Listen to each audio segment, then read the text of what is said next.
AP మహిళలకు good news. ఒకేసారి 3 వరాలు.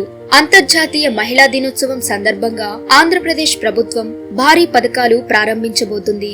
సీఎం నారా చంద్రబాబు నాయుడు మార్చి 3 నుంచి 3 కీలక కార్యక్రమాలకు శ్రీకారం చుడుతున్నారు. మొదటిది ఎన్టీఆర్ విద్యాలక్ష్మి స్కీమ్. డ్వాక్రా మహిళల పిల్లల చదువుల కోసం 10,000 నుంచి ₹1,00,000 వరకు పావలా వడ్డీ రుణం, 48 నెలలు సులభ వాయిదాలు, 48 గంటల్లో శ్రీనిధి ఖాతాల్లో డబ్బు జమ. రెండవది ఎన్టీఆర్ కళ్యాణ లక్ష్మి స్కీమ్. కూతురి పెళ్లి ఖర్చులకు అదే విధంగా ₹10,000 నుంచి ₹1,00,000 వరకు రుణం. ఆకస్మిక మరణం జరిగితే రుణమాఫీ అవకాశం కూడా ఉంది. మూడవది డ్వాక్రా యానిమేటర్లకు 15,000 విలువైన ఉచిత స్మార్ట్ ఫోన్లు, 600 మందికి ల్యాప్టాప్లు కూడా. సుమారు 2,000 కోట్లతో ఈ పథకాలు మహిళల జీవితాల్లో కొత్త వెలుగులు నింపబోతున్నాయి.